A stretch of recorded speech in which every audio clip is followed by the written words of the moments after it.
Retirement plans. There are two types of plans that can be used to save for a child's education: the Coverdell Education Savings Plan and the Section 529 Plan. Let's look at each one clearly. A Coverdell Education Savings Plan can be used for all levels of education. The maximum contribution per year per child is $2,000. This contribution can be made by anyone. It doesn't have to be related to the child, and it is not tax deductible. All gains made on money deposited into a Coverdell Education Savings account grow tax-free. When money is withdrawn from the account and used to pay for qualified educational expenses, this money is tax-free. One needs to have the money depleted by age 30. If there is money left in the account after age 30, then it can be transferred to a relative of the person who had the account. Next are Section 529 plans. These are state-sponsored educational savings plans primarily used to pay for college, but they can be used for pre-college education up to a set dollar limit. The state sets the maximum and minimum contribution to these plans, and it also determines the group of mutual funds in which this money can be invested. Typically, the mutual funds are age-related or life cycle funds. This means that the early part of the child's life, the money will be invested primarily in growth funds, but as the child gets closer to college years, the money will be shifted and will be invested more conservatively, switching more towards bonds or income funds. These contributions to these plans are not deductible at a federal level, only deductible at the state level. Money in these plans grows tax-free. And as long as the money is used for a qualified educational expense, the distribution is tax-free. Section 529 plans are very popular with parents and grandparents and other relatives. It enables them to put money aside for their children or relatives' education. There is a particular aspect of this rule which benefits many people. This is a one-time gift limit rule. An individual can make a one-time gift to a Section 529 plan equal to 5 times the gift exclusion limit. Currently, that limit is $15,000. So an individual can make a one-time contribution to a 529 plan equal to $75,000. 5 times the $15,000 limit. However, for the test, you don't have to know the specific dollar amount, just the multiple, 5 times the annual gift limit. So for grandparents who have saved a lot of money, this is an excellent way for them to fund their grandchildren's educations. A health savings plan can be set up by any employer with a high deductible. It's a high deductible medical plan, and any employee can participate in the plan. There is no income phase out. The plan covers dependents as well of the employees. The amount that can be contributed varies depending on whether it is for an individual or a family. As long as the withdrawals from the plans are used to cover a qualified health care expense, the money taken out is tax-free. Savings plans are set up to help employees deal with medical expenses. Coverdell 529 plans and healthcare savings plans can be grouped together and called tax advantage savings plans. Why? Because the money in those plans grows free of tax when the money is used to pay for a qualified expense. This helps people prepare for some of the demands that they will have on their finances throughout various phases of their lives. From this video, you have gained enough information to be able to answer the majority of these questions in retirement plans. You will need to do the chapter exams and the practice finals on millionairesintraining.com to further refine your knowledge so that you'll get a top-notch score on the exam. I'm Colin Kleck, and remember that millionaires will be made at millionairesintraining.com. Individual retirement accounts. Now, let's examine them. Individual retirement accounts can be divided into two groups: those that an individual can open for him or herself, and those that a small business can open for its employees. The first group consists of a traditional IRA and a Roth IRA. And the second group consists of a SEP IRA and a simple IRA. Let's explain the differences between the traditional IRA and the Roth IRA first. Do not worry if you find this slightly confusing. Many people find these two products hard to distinguish between the two. So to help you, I'm going to divide the screen into two parts so that you can clearly see the important information that you need to know right in front of your eyes as we go through and talk about this. Let's look at the basic difference between a traditional IRA and a Roth IRA. A traditional IRA is available to anyone with earned income. Income from wages, salaries is considered earned income, and the contribution to an IRA is 100% deductible. With a Roth IRA, however, the contribution is made with after-tax dollars only, and therefore the contribution is not tax deductible. The amount that you can contribute as of now, May 14th, 2025. If you're under 50, you can contribute $7,000. If you're over 50, you can contribute $8,000. The contributions for traditionals and Roth are exactly the same and can be made until April 15th of the following year. Contributions can only be made in cash, not securities, and permitted investments in a traditional IRA include CDs, precious metals, coins and bullions, not collectibles, not real estate, not artwork, not insurance. The gains made both on a traditional IRA and a Roth IRA are tax deferred. But the Roth comes with an additional benefit. If the monies are kept in the account for 5 years, distributions are not taxable, as well as the employee or the customer being 59 and a half before withdrawals. In a traditional IRA, no matter how long the contributions are held in the account, they will be taxable on the customer's account when they are distributed. One can begin taking distributions from a traditional IRA and a Roth IRA at 59 and a half without penalty, the 10% penalty for early withdrawals. The account holder must begin taking the required minimum distribution with a traditional IRA of April 1st of the year they turn 72. If the IRA holder has not taken the required minimum distributions by April 1st of the year they turn 72, then there is a 50% tax penalty on the RMD amount that should have been withdrawn.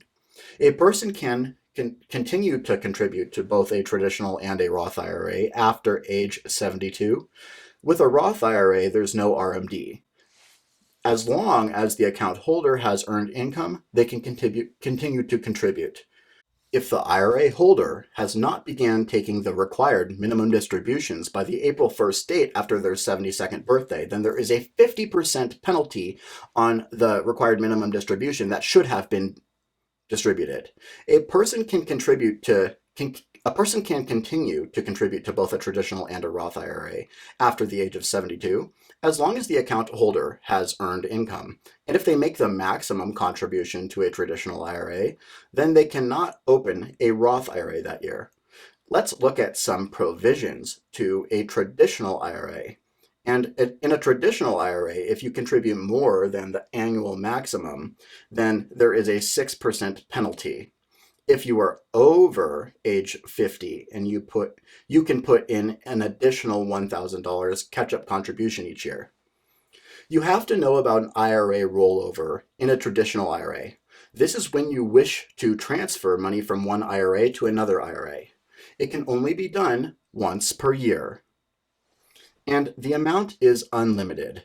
The rollover must occur within 60 days. It can only be done from one trustee to another trustee. The check can never be written out to you. If the check is written out to you from an IRA, the distribution is subject to a 20% withholding clause, withholding tax. One last important point about a traditional IRA and a Roth IRA is that if a person is not covered by a tax-qualified pension plan, then the contributions to a traditional IRA are deductible. However, if a customer is covered under a tax-qualified plan or is a high earner, they can still open a traditional IRA where the contribution is not tax deductible.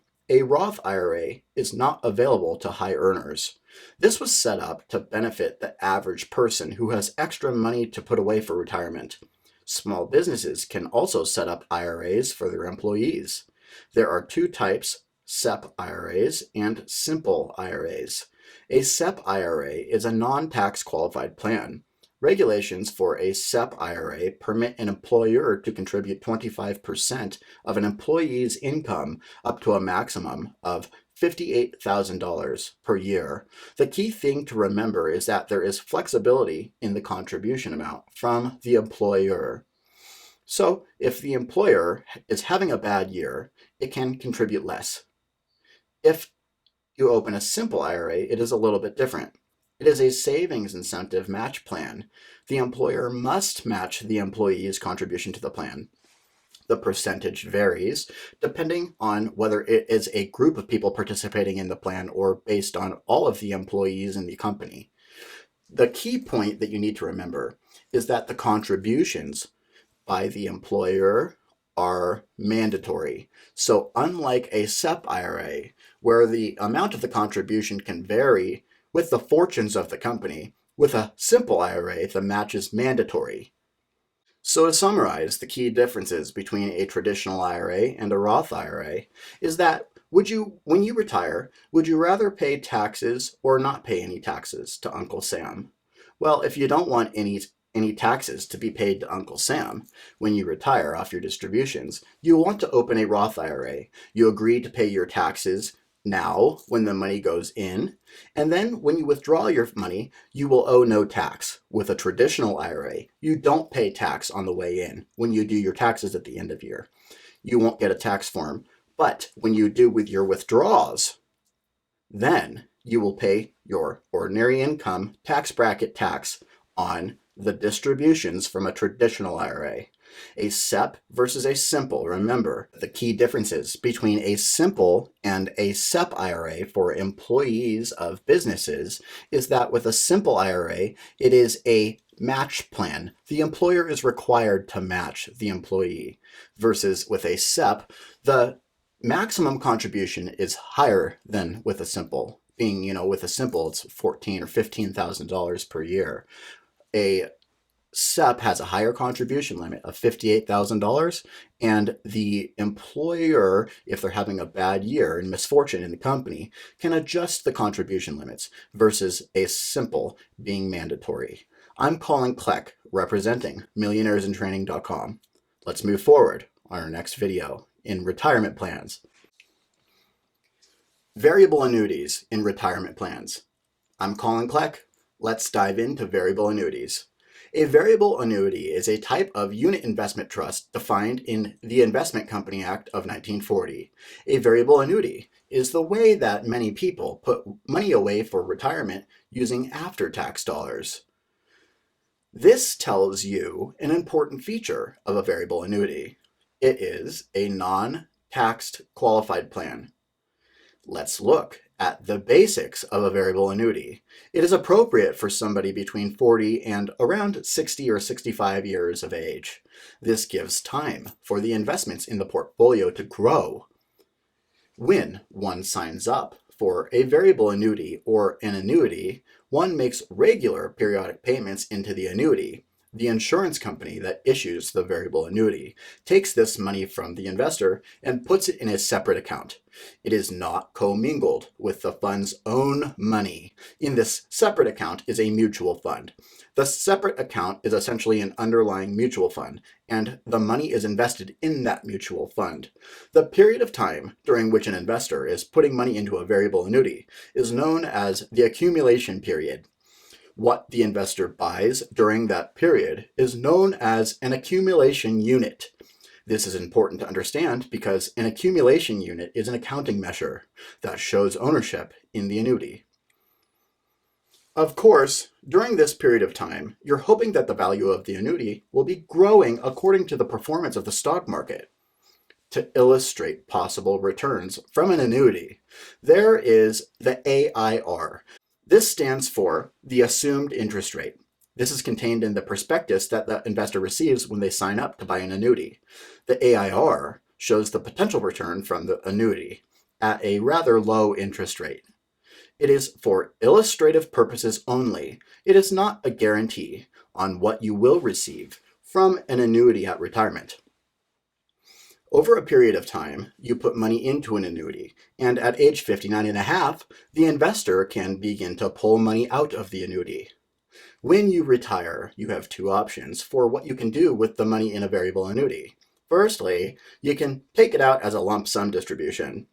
Now, this does not necessarily mean that you take out all the money at once. You can take out this money as a series of periodic payments until all the money is depleted, or you can let the money be paid to you over a fixed period of time. In each of these cases, you run the risk of running out of money. Your second option is to take a lifetime annuity from the insurance company. This means that the insurance company will pay you monthly for the rest of your life. If you choose the second option, then you have other decisions to make about how your annuity will be paid out. There are four options that you will need to understand. The first is a life annuity.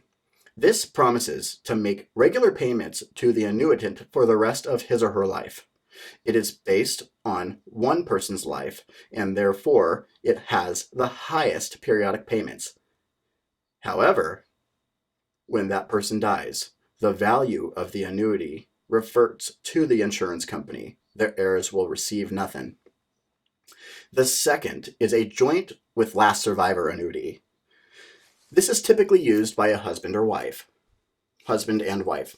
The amount will be paid out when they're both alive, but when one party dies, the amount of the annuity payment will be reduced because this annuity is based on two people's lives rather than one. It has the lowest periodic payment. The third is a life annuity with period certain. When an individual signs up for this type of annuity, they designate a fixed period. If the individual dies during that period, his or her heirs will continue to receive a payment until that fixed period ends.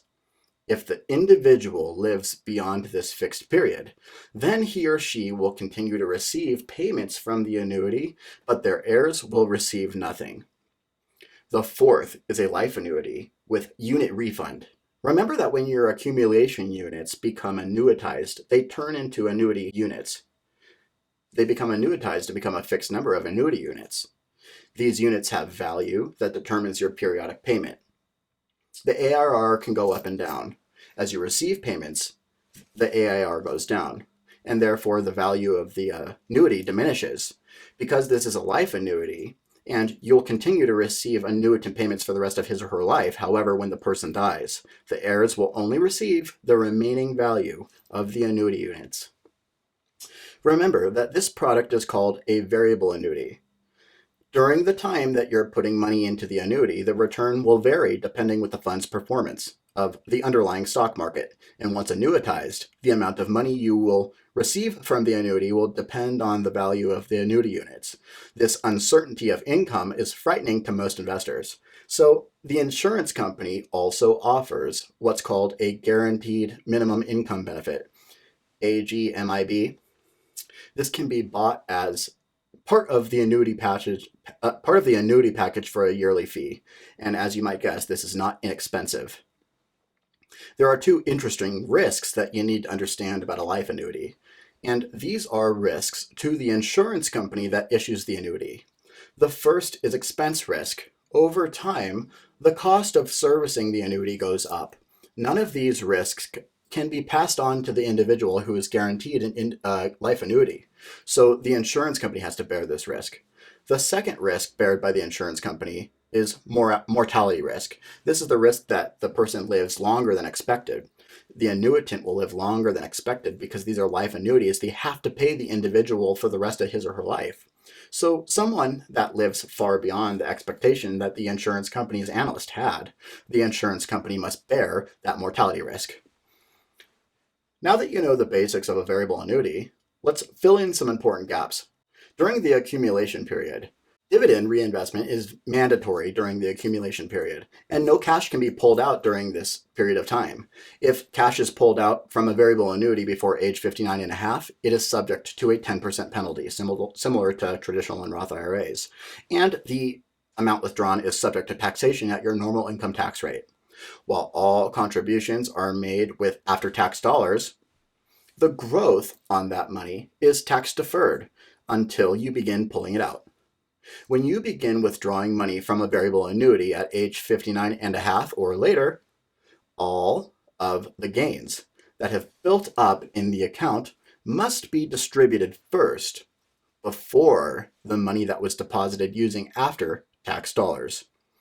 This is known as LIFO accounting, last in, first out. As you can imagine, this is an area where a question will appear. So that you'll understand the difference between the distributions of gains made on the annuity and the after-tax dollars, here's an example of a question. A client contributes $40,000 to a variable annuity contract. At age 65, the separate accounts NAV has grown to $65,000. The customer takes a $30,000 lump sum distribution to pay for a retirement home. How much of the contribution is taxable? Choice A, 0. Choice B, $5,000. Choice C, $25,000. Choice D, $30,000. The correct answer is C. The customer originally invested $40,000 in the variable annuity.